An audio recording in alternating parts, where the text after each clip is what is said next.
Good evening, my name is Lieutenant Jared Battizi, the Tyre Rural CFA.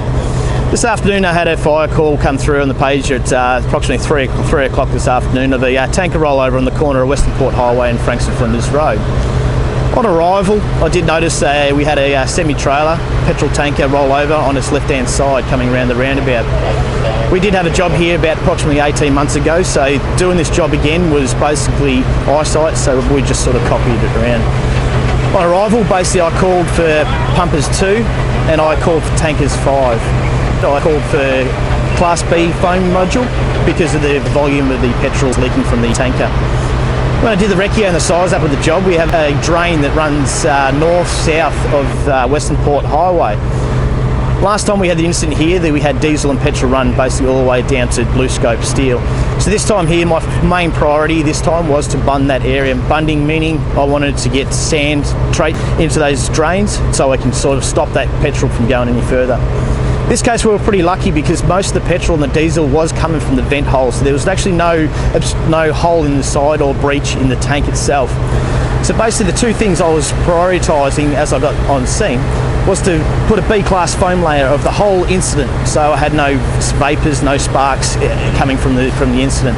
And the second one was to bund all the drains, of course, and also the sand in the bundings. When we started getting into a complex of the incident, I started getting the MCV and controlling. I started getting an ops officers in. I ended up starting to sectorise this in 3 different spots because the job just started getting too big for myself. Once we sectorised this, it was a lot easier for the incident controller myself to run the job from the MCV. Once we started getting the foam layer down, it was pretty much wait and see for the decant job.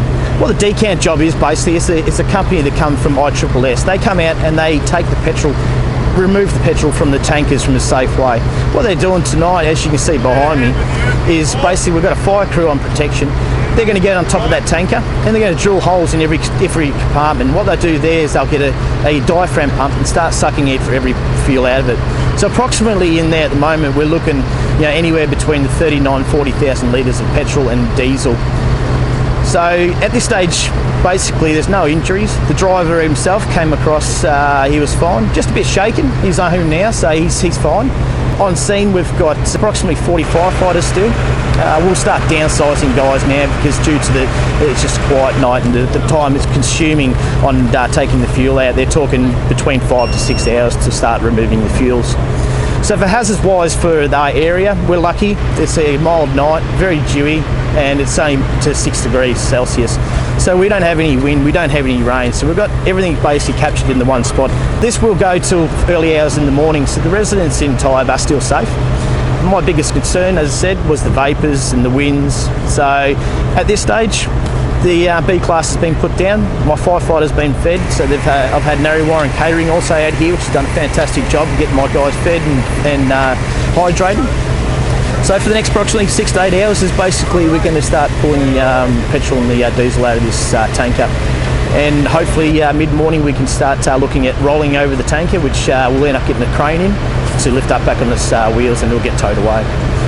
So EPA side of it, most of the drains have actually been bunded, so we actually are quite lucky how far the petrol has got. We've got the Mets, Richmond MFB foam trade on site, and they've got their pod as well, just in case we need to use any more foam. We've probably used approximately 19,000 litres of B-class foam as we stand. We did cover the whole scene pretty much straight away. Thank you very much.